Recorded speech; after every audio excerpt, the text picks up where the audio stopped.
머무는 바람이 없기를. 이경숙.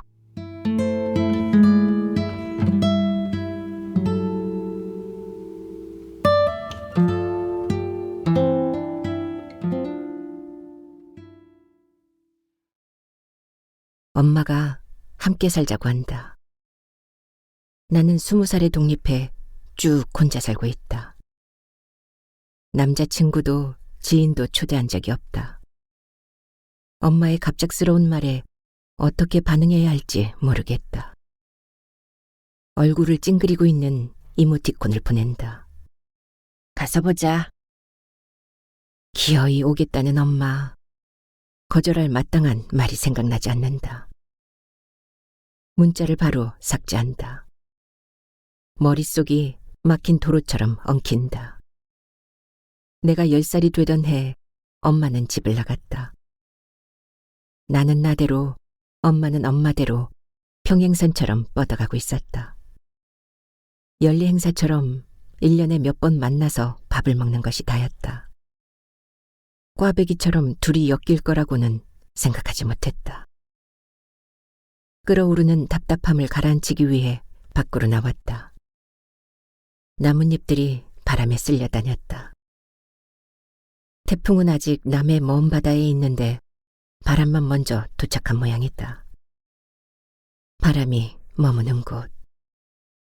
바람이 퇴적암처럼 쌓이는 곳이라는 이름 때문인 듯 풍적 빌라에는 항상 바람이 모여들었다.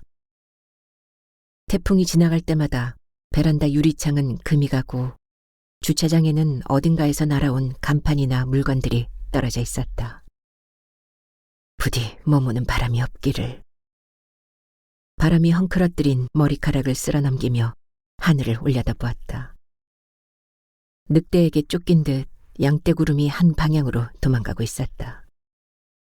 바람을 피해 상가 쪽으로 갔다. 천천히 걸음을 옮기는데 커다란 상자 2개를 들고 엄마가 길을 따라 올라오고 있었다. 숨을 데를 찾아 주위를 둘러보았다. 문을 닫은 상가만 보였다. 나는 멈칫하며 엄마가 1걸음 2걸음 가까이 다가오는 것을 보고 있었다. 엄마가 나를 발견했다. 걸음걸이가 빨라졌다. 내 앞에 선 엄마는 2개의 상자 중 겨자색 송장이 붙은 것을 넘겨주었다. 무거울 거라는 생각과 달리 가벼웠다. 엄마가 앞장을 서고 내가 뒤따라 걸었다. 상자에서 덜거덕거리는 소리가 났다. 나는 세차게 흔들어 보고 싶은 욕구를 겨우 눌렀다. 빌라 입구에서 엄마는 상자를 내려놓고 숨을 골랐다. 나는 주차장과 연결된 공동 현관과 엄마를 번갈아 보았다. 이곳에 엄마와 함께 있다는 사실이 믿어지지 않았다. 주차장에 모인 바람이 뭉치면서 하늘로 치솟았다. 오늘따라 성가시게 바람은 왜 불어?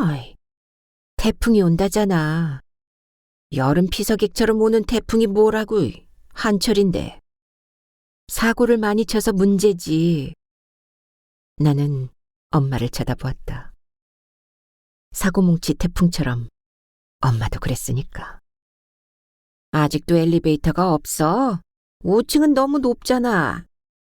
엄마가 투덜거렸다. 엘리베이터는 할머니와 살 때도 없었다. 무릎도 아프고 허리도 아픈 할머니는 잘 올라다녔는데. 맡아줄 수 있지? 엄마가 일어서더니 들고 있던 다른 상자를 내 앞에 내려놓았다. 정신이 들면서 엄마가 옆에 있다는 사실이 되새겨졌다. 내일 만나자는 인사를 하고 엄마는 주차장을 빠져나갔다. 엄마의 짐이 내 짐이 되는 순간이었다. 다리가 휘청거린다. 나는 다리를 내려다보았다. 새 다리. 고등학교 다닐 때 불리던 내 별명이다. 한 손으로 분지를 수 있다며 내기의 도구가 되기도 했다. 근육이 없는 빈약한 다리를 감추기 위해서 교복 치마 안에 체육복 바지를 입고 다녔다. 할머니는 내 다리를 보며 젖배를 골아서 그렇다고 혀를 찼다. 엄마가 건네준 상자가 갑자기 무거워졌다. 걸음을 옮길 때마다 다리가 후들거렸다.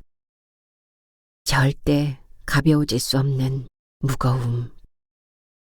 덜어내고 싶어도 덜어낼 수 없는 것. 등골이 서늘해졌다. 나는 상자를 현관 귀퉁이에 쌓았다. 리치가 가까이 다가와서 냄새를 맡기 시작했다. 리치는 엄마의 개였다. 크리스마스가 일주일 남았을 때 엄마에게서 전화가 왔다. 다짜고짜 나오라는 엄마의 말에 바쁘다는 핑계를 댔다. 퇴근하고 저녁을 먹으려고 준비하던 중이었다. 올 때까지 기다린다는 말을 끝으로 전화는 끊겼다. 한파주의보가 내린 밖은 거대한 얼음 동굴 같았다. 창문으로 부딪히는 바람의 기세도 심상치 않았다. 유리가 흔들리다가 깨어질 것처럼 파사파사사 소리를 냈다. 나는 저녁을 포기하고 밖으로 나갔다. 크리스마스 트리 옆에 엄마는 앉아 있었다. 햄버거를 베어물며 엄마가 나를 바라보았다. 우물거리더니 한 입 정도 남은 것을 입안에 우겨넣고 음료수를 마셨다. 내가 자리에 앉자 세트 메뉴에 딸려 나오는 감자튀김을 내 쪽으로 밀었다. 나는 손이 가지 않았다.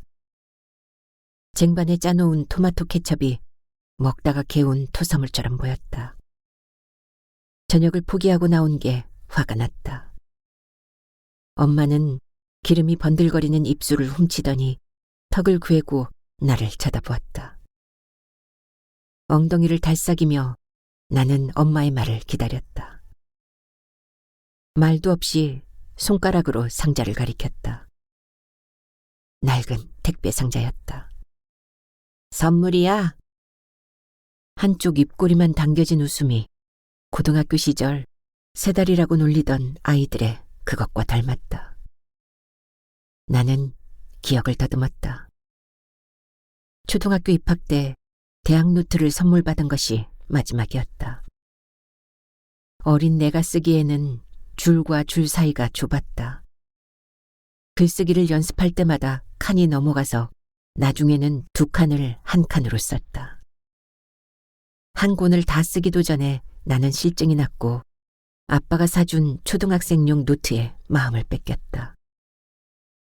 대학 노트를 어디에 두었는지 지금은 생각나지 않는다. 낑낑거리는 소리가 들렸고 상자가 들썩들썩했다. 엄마가 감자튀김을 밀치고 상자를 테이블 위에 올렸다. 구멍이 숭숭 뚫려 있었다.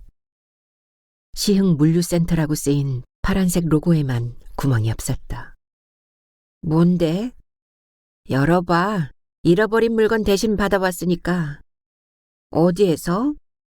시흥 택배 집화장에서. 도둑개가 들어와서 나왔다네. 안에는 흰색 바탕에 검은색 무늬가 점처럼 박혀있는 강아지가 있었다. 엉덩이를 모서리에 붙인 채 머리를 차들고 나와 엄마를 바라봤다. 눈에는 눈물이 그렁그렁했고 낑낑거리는 소리는 꾹 다문 입에서 새어나왔다. 오줌을 쌌는지 상자의 바닥이 젖어 있었다. 나는 상자와 엄마를 번갈아 보았다. 반려동물을 원한 적도 키워본 적도 없었다. 거절하고 싶은 선물이었다. 내가 머뭇거리자 엄마가 상자를 내 쪽으로 밀었다. 책임지고 싶지 않으면 임시 보호한다고 생각해. 내 선물인지 아니면 엄마의 짐을 떠넘기는 건지. 나는 갑작스러운 이벤트에 마음이 뒤끓었다. 엄마 쪽으로 상자를 내밀쳤다. 강아지가 중심을 잃고 기우뚱하더니 앞으로 고꾸라졌다. 가지고 싶지 않아.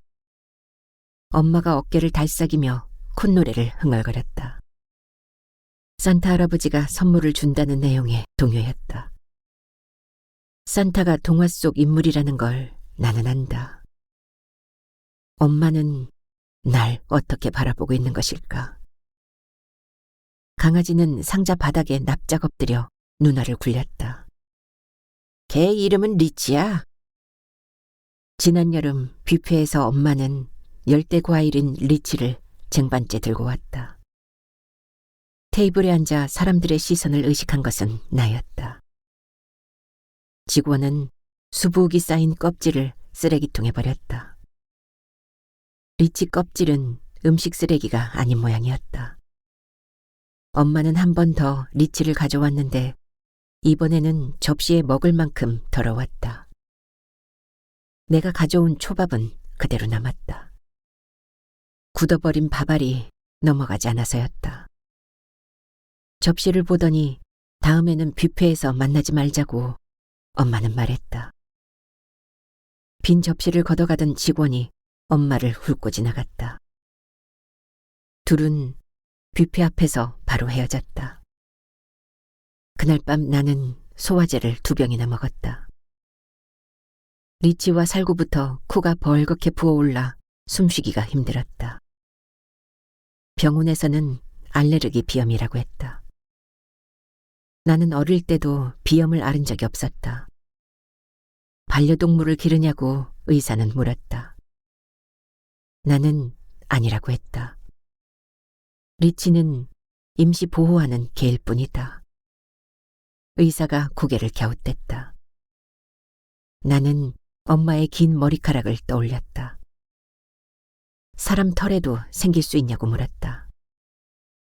의사는 한참을 생각하더니 털은 털이어서 라고 했다. 나는 돌아오자마자 약을 먹었다. 엄마를 만나고 오면 알레르기가 더 심해졌다. 리치가 끙끙댄다. 엄마를 찾는 모양이었다. 리치의 기억 속의 엄마는 어떤 사람일까? 버려질 뻔한 자신을 구해준 사람, 살 곳을 찾아준 사람, 반려인을 소개해준 사람. 어쩜 리치는 엄마를 좋은 사람이라고 생각할지도 모른다. 택배는 하루에 너댓 개씩 도착했다. 더 쌓을 곳이 없어서 신장 옆에 둔 수투키 화분도 거실로 옮겼다. 한 사람이 겨우 드나들 정도의 좁은 통로만 남겨두었다. 상자들은 세력을 거실로 넓히고 있었다. 엄마에게 상자를 어떻게 할 거냐고 물었다. 이사 들어가면 치울게. 엄마의 짐은 늘어나는데 엄마는 아직 집으로 오지 않았다. 비스듬히 걸쳐있던 상자 하나가 떨어져 거실 귀퉁이로 굴러갔다. 벌어진 상자의 틈새로 플랫 슈즈 한 짝이 튀어나왔다. 앞코에 은색 칠이 벗겨져 있었다. 똑같은 색의 신발을 엄마가 내게도 주었다. 밑창이 얇은 신발을 나는 좋아하지 않는다. 발을 디딜 때마다 족저근막염으로 발바닥이 아팠다. 신으면 불편하고 버리자면 아까운 엄마와 나의 관계는 플랫 슈즈 같았다. 신발을 만지자 리치가 낮게 그르렁거렸다. 상자에 돌을 넣으려는데 리치가 달려들어 손을 물었다. 아! 내 비명에 꼬리를 만 채 식탁 밑으로 달려갔다. 머리를 떨며 눈동자를 굴리고 있다. 데리고 온 첫날 리치는 화장실에서 나오지 않았다. 몸을 둥글게 움츠리고 내가 건드릴 때마다 움찔거렸다. 먹이로 유인도 해보고 목줄을 채워 끌어내보기도 했지만 다시 화장실로 되돌아갔다. 굶고 있는 리치를 보기가 안쓰러워 엄마에게 전화를 걸었다. 영상통화로 하자고 했다. 영상 속 엄마는 소리내어 하품을 계속했다. 리치가 고개를 들더니 엄마의 목소리에 귀를 쫑긋거렸다. 내 손을 내밀어 리치가 냄새를 충분히 맡을 수 있게 기다리라고 했다. 차가운 코가 손에 닿았다. 내가 이끄는 대로 천천히 문턱을 넘어 화장실 밖으로 나왔다. 떨리던 몸은 진정되었고 리치는 밥을 먹기 시작했다. 식탁 밑으로 도망간 리치는 몸을 말고 있었다. 나는 엄마에게 배운 대로 하품을 시작했다. 리치가 등을 돌려버렸다. 엄마와 내 하품이 왜 다를까? 거울 앞에서 입을 벌리고 연습을 해보았다. 언젠가 영화에서 보았던 비명을 지르다 죽어가는 사람처럼 보였다. 나는 식탁에서 물러났다. 안아주고 만져줄 엄마는 여기에 없다. 지금 리치를 돌보는 사람은 나였다. 물렸던 손이 아려왔다. 이빨 자국이 깊게 나 있었다. 계단을 올라오는 소리가 들렸다. 리치가 컹컹 짖는다. 오겠다던 엄마는 아직도 오지 않았다. 할머니의 손때가 묻은 이곳에 들어오기가 불편해서 그럴지도 모른다. 아빠는 항해를 가고 엄마는 여행을 떠나서 할머니 집에서 며칠을 머물러야 했다. 엄마의 먼 친척으로 이모 할머니라 불렀다. 겨울 한파가 전국을 휩쓸었다. 낡은 빌라의 보일러 수관이 얼어서 터졌다. 서비스 센터는 고치는데 일주일은 걸릴 거라고 했다. 할머니는 밤마다 나를 안고 잤다.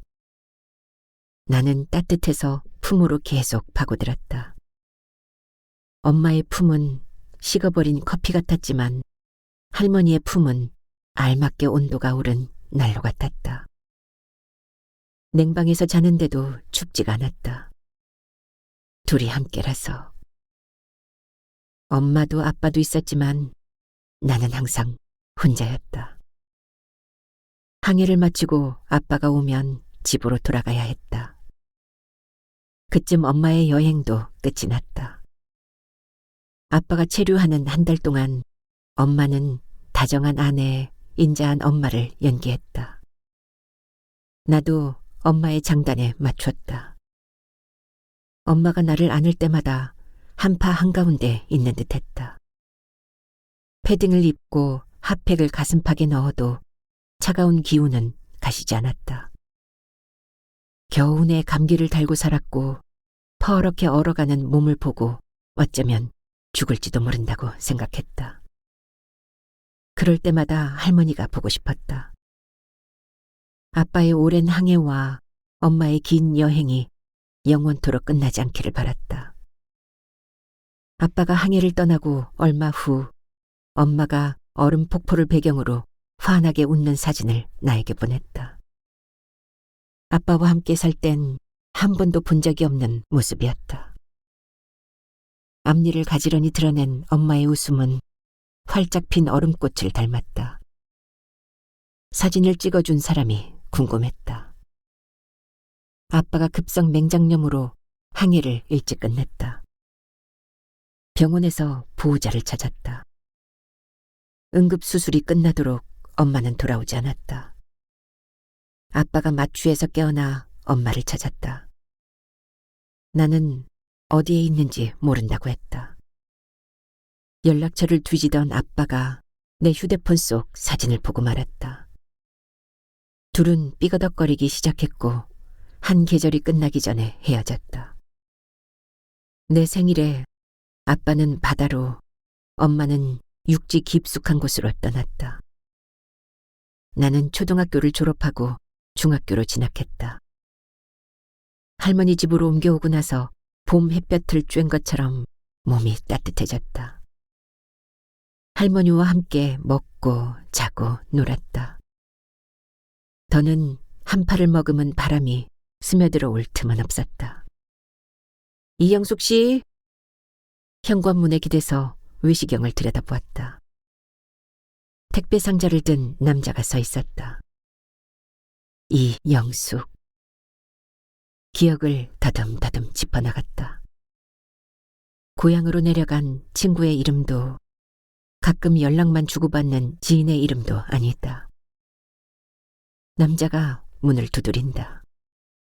그런 사람 없습니다. 나는 문에 대고 말했다. 남자가 상자를 내려놓고 전화를 건다. 상대방이 전화를 받지 않는 모양이다. 또 남의 주소를 몰래 쓴 거군. 똥개 훈련하는 것도 아니고. 남자의 이마를 타고 땀이 흘러내린다. 품속에 안은 상자 중 맨 위에 놓인 것이 미끄러져 바닥으로 떨어진다. 머뭇거리던 남자는 축구선수가 드리블하듯이 그것을 툭툭 찬다. 남자의 발길질에 옆면이 찌그러지고 굴러가면서 귀퉁이가 우그러든다. 나도 모르게 어깨를 움츠린다. 리치가 짖는 걸 멈춘다. 계단 앞에서 남자는 상자를 주워든다. 남자를 보고 뒤돌아서는데 엄마의 상자가 무너졌다. 거실로 들어가기 위해서는 상자를 치워야 했다. 벽을 지지대 삼아 하나씩 쌓았다. 마지막 하나. 기울거나 치우치지 않게 젠가를 할 때처럼 조심하며 올렸다. 손을 놓는 순간 균형이 무너지면서 상자들이 우르르 다시 넘어졌다. 흩어진 상자들을 그대로 두었다. 앞을 막고 있던 상자를 남자가 한 것처럼 찼다. 멀리 날아가지 못하고 바로 앞에 떨어졌다. 한 번 더 찼다. 발이 상자를 뚫고 끼었다. 쉽게 뺄 수 없었다. 상자를 찢고 나서야 발이 겨우 빠졌다. 리치가 나를 보고 이빨을 드러냈다. 구멍이 난 상자 주위를 리치가 맴돌았다. 나는 상자를 그대로 두었다. 출근이 늦었다. 멀리 바람개비 주유소가 보였다. 입구에 놓인 바람개비가 무서운 속도로 돌아가고 있었다. 바닥에 떨어진 나뭇잎을 바람이 주유소 안으로 몰고 갔다. 노란 조끼를 입은 변사장이 서 있었다. 나를 힐끗 보던 변사장이 인부들에게 무언가를 입구에 걸도록 지시했다. 리모델링 공사 예정, 새로운 모습으로 뵙겠습니다. 변사장은 언제 리모델링을 결정했을까? 어젯밤 퇴근할 때에도 그런 말은 없었다. 현수막은 바람을 타면서 이리저리 날아다녔다. 인부 한 사람이 겨우 잡았다. 그의 손에 잡힌 현수막은 도망치려고 계속 펄럭였다. 공사 시작 날짜는 보이지 않았다. 사장님 언제부터 합니까? 변 사장이 바람이 새는 듯한 헛웃음을 흘렸다. 곧. 갑작스러운 공사 예고였다. 늑바탕이 돌 때까지 주유소에서 일할 생각은 없었다. 사무실로 가는 변 사장의 뒷모습을 흘금거렸다. 문자 알림음이 계속 울렸다. 택배 상자와 함께 리치가 찍혀 있었다. 문자에는 개가 문 앞에 나와 있었다고 했다. 문 손잡이에 끈으로 묶인 리치의 사진이 도착하고 나서 알림음은 울리지 않았다.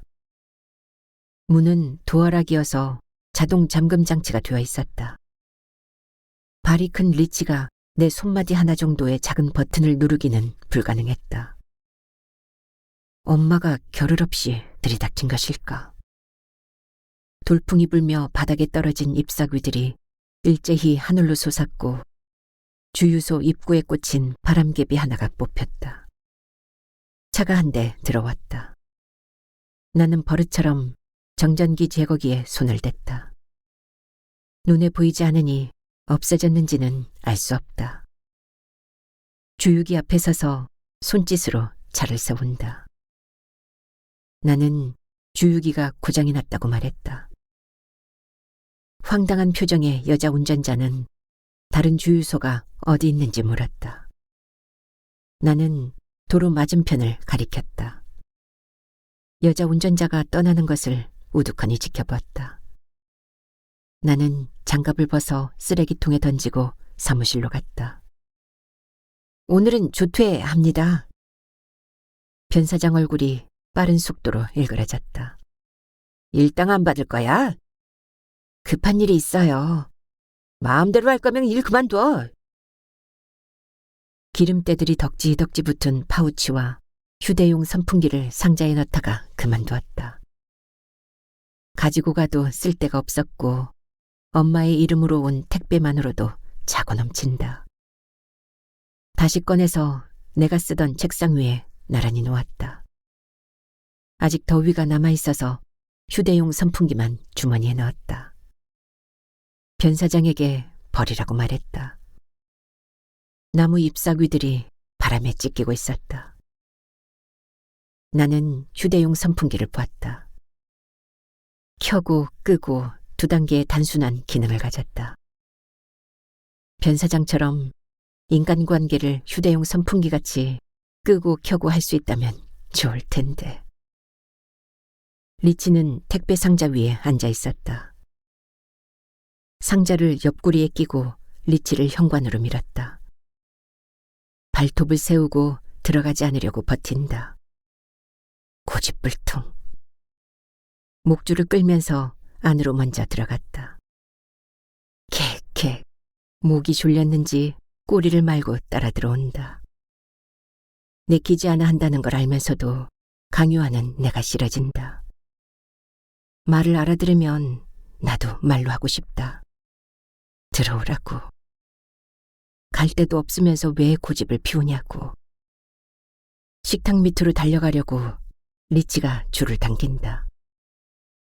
나는 잡고 있던 줄을 놓아준다. 현관에 무너져 있던 택배 상자 더미도 그대로였다. 누가 드나든 흔적은 보이지 않았다. 출근을 서두르다가 문 닫는 걸 잊은 모양이다. 주머니에 넣었던 휴대용 선풍기를 켰다. 이마에 맺혔던 땀이 흘러내린다. 휴대폰이 울린다. 변사장에게 하고 싶은 말이 있어서 전화를 받았다. 사장님, 월급은 내일까지 입금하세요. 이영숙 씨 보호자 아닙니까? 오늘만 그 이름을 두 번째 듣는다. 나는 모르는 사람이라고 했다. 부스럭거리는 소리가 나더니 여자 목소리가 들렸다. 딸, 여기 S은행이야. 와줘. 엄마다. 늘어지는 말꼬리에 당황한 기색이 배었다. 휴대용 선풍기에서 부는 바람이 내 머리카락을 흔든다. 나는 선풍기를 끄고 은행으로 발길을 돌렸다. 엄마는 탕비실에 있었다. 서늘한 에어컨 바람이 팔에 닿자 소름이 오소소 일었다. 남자가 영상 하나를 보여주었다.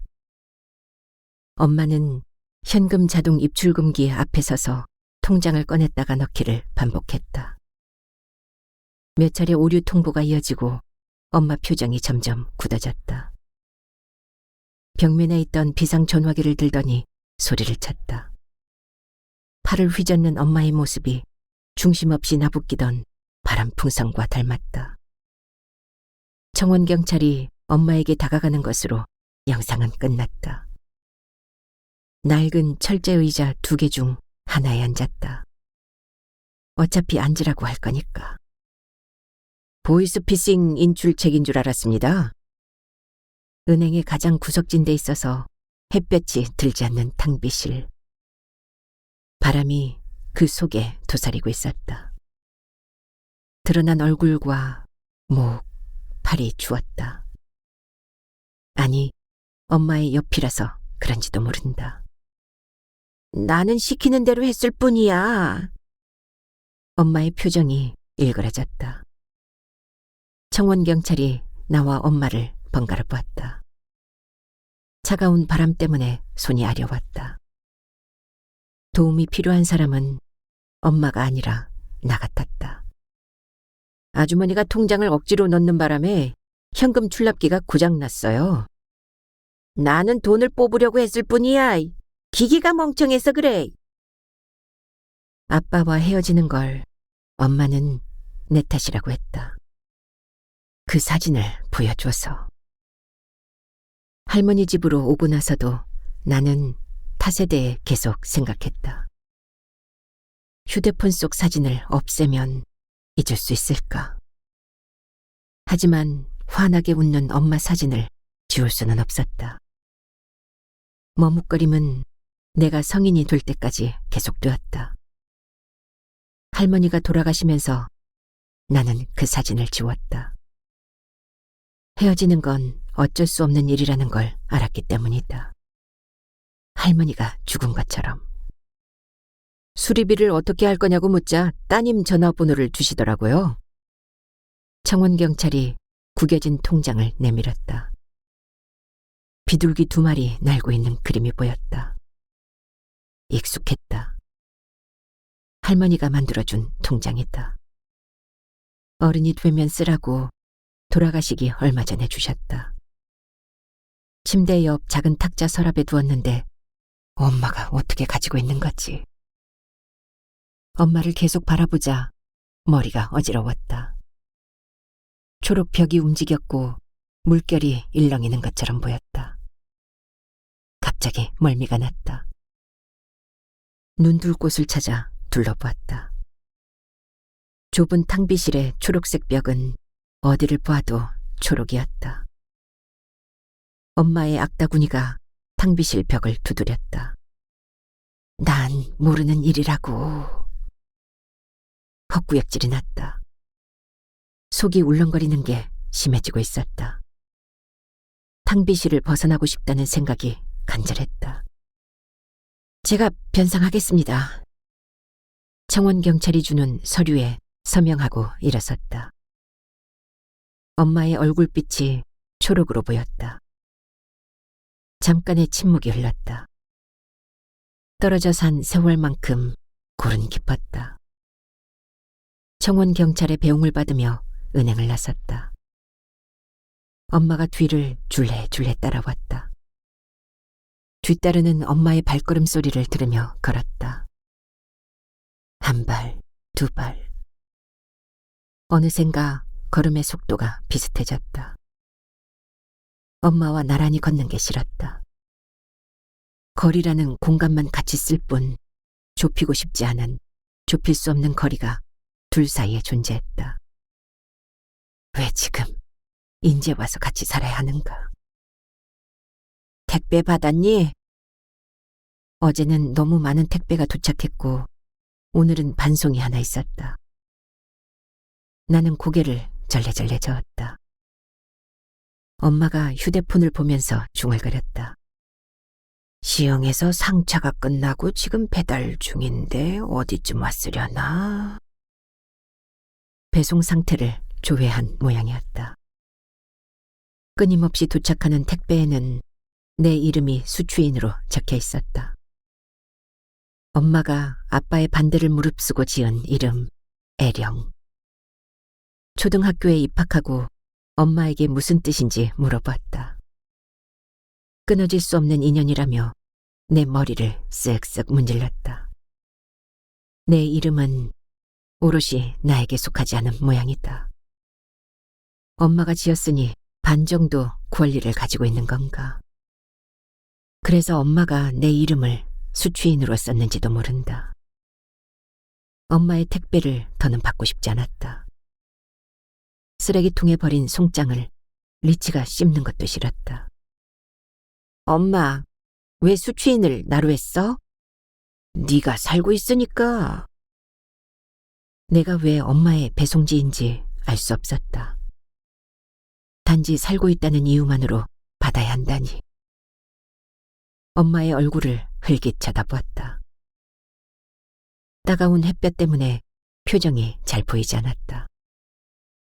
거센 바람이 한 차례 불며 구름이 거리 전체에 엷은 그늘을 드리웠다. 나는 휴대용 선풍기를 켰다. 얼굴이 화끈거렸기 때문이었다. 엄마가 걸음을 멈추고 내 어깨를 잡았다.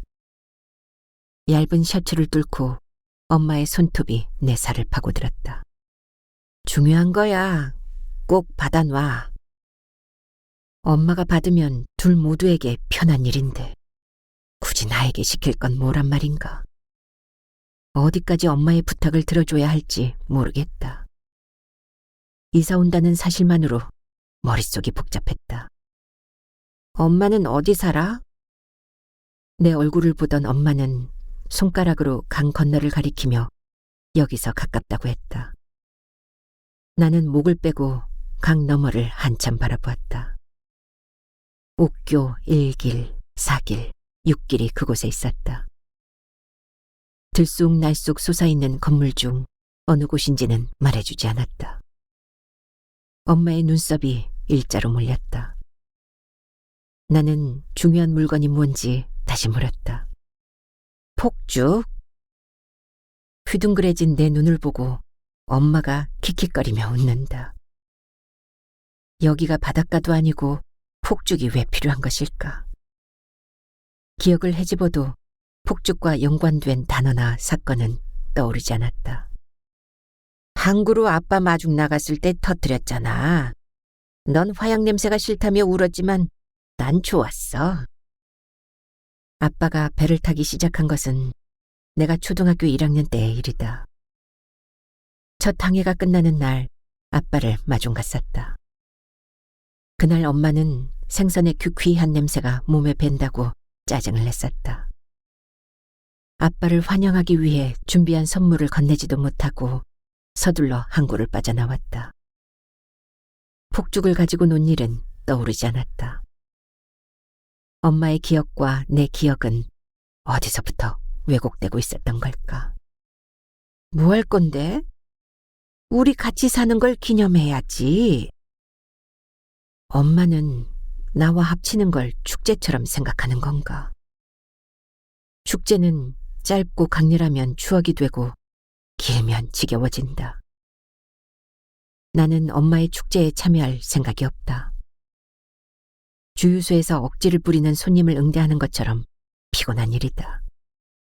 원하지도 않는다. 내가 걸음이 늦어질 때마다 엄마가 옆으로 파고든다.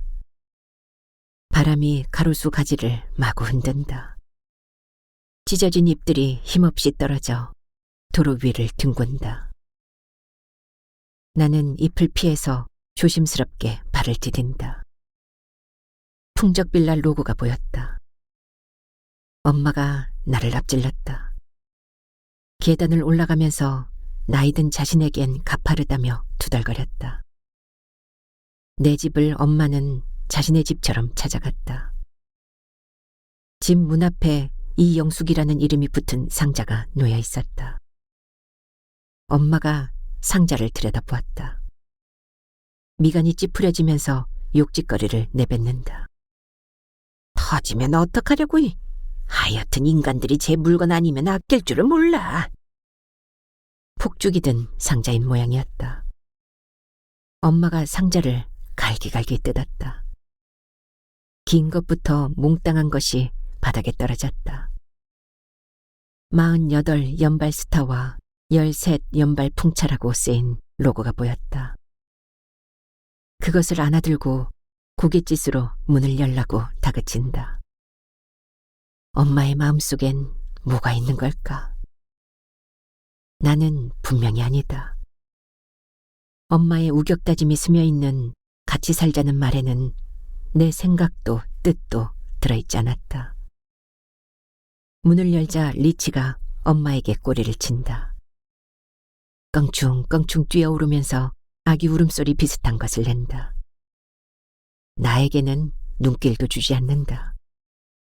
밥을 주고 산책을 시키고 병원에 데리고 가는 사람은 나인데. 엄마는 다리로 리치를 밀치면서 비좁은 현관을 지나 거실로 간다. 테이블 위에 엄마가 폭죽을 내려놓는다.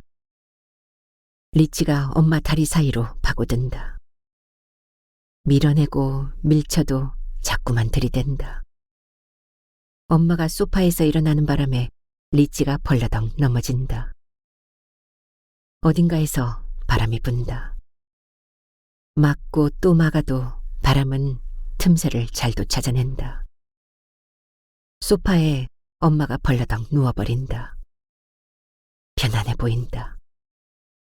엄마가 집주인 같다. 태풍의 집 안 날아가. 앉아. 앉지도 못하고 서 있는 내게 엄마가 말했다. 소파를 내어주고 침대를 내어주고 마지막에는 집을 내어줘야 할지도 모른다. 벌써 할머니가 주신 통장에 엄마는 손을 댔다. 바람이 계속 분다. 거실 창문도 부엌 창문도 닫혀있다. 나는 바람이 들어온 틈을 찾아 두리번거린다.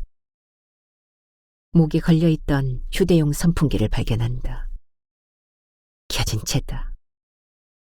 달깍 선풍기를 끈다.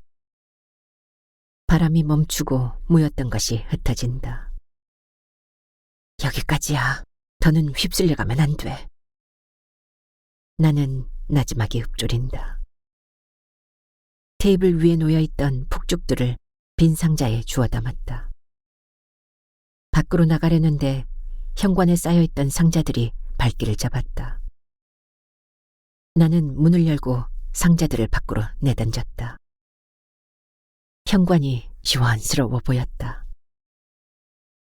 답답했던 가슴이 순간 확 트이는 듯했다.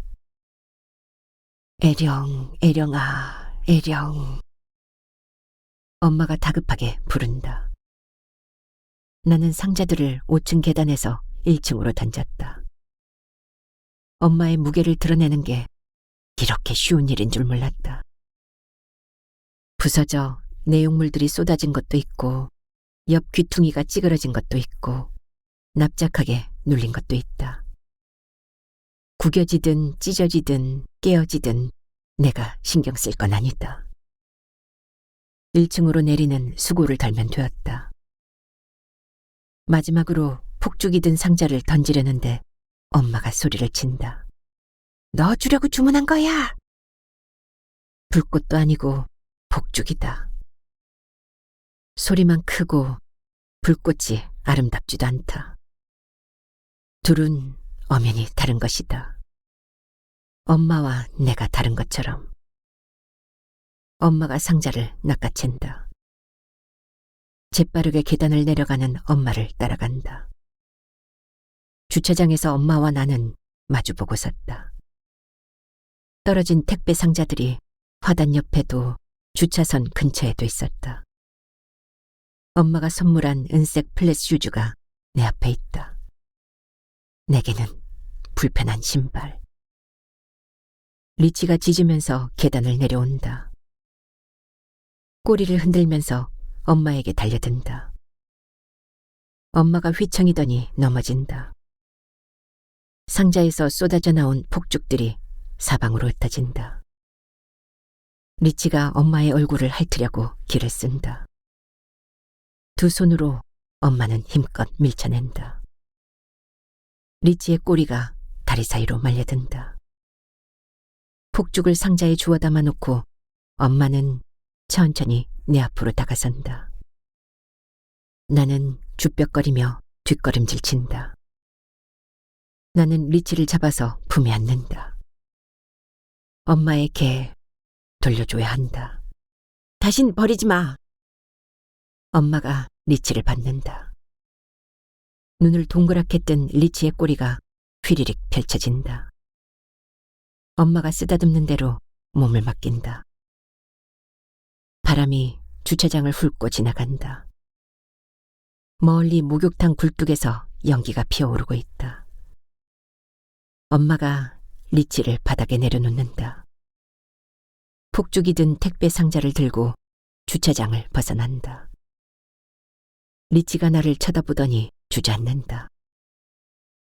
멀어지는 엄마의 뒷모습을 바라보고 있다. 나는 리치를 안는다. 짖지도 물지도 않는다. 나는 리치의 임시 보호를 끝내고 입양을 결정한다. 할머니가 내게 했던 것처럼. 내일부터 태풍의 영향권에 든다. 창문에 테이프를 바르고 창틀은 종이를 접어 고정하고 정전을 대비해서 손전등을 준비하고 비상식량도 준비할 것이다. 태풍이 지나고 나면 나는 애령을 버리기 위한 절차를 알아보려 한다. 내 이름을 무엇으로 할지부터 검색해 봐야겠다. 근사한 이름이 떠오르면 좋을 텐데. 아니, 멋들어진 것이 아니어도 좋다. 내가 나에게 주는 선물이다. 내 품에 안긴 리치가 나에게 기대어 온다. 따뜻하다. 멀리 할머니와 다니던 목욕탕에 굴뚝이 보인다. 비스듬히 누워있던 연기가 바로 서서 하늘을 향해 솟아오른다.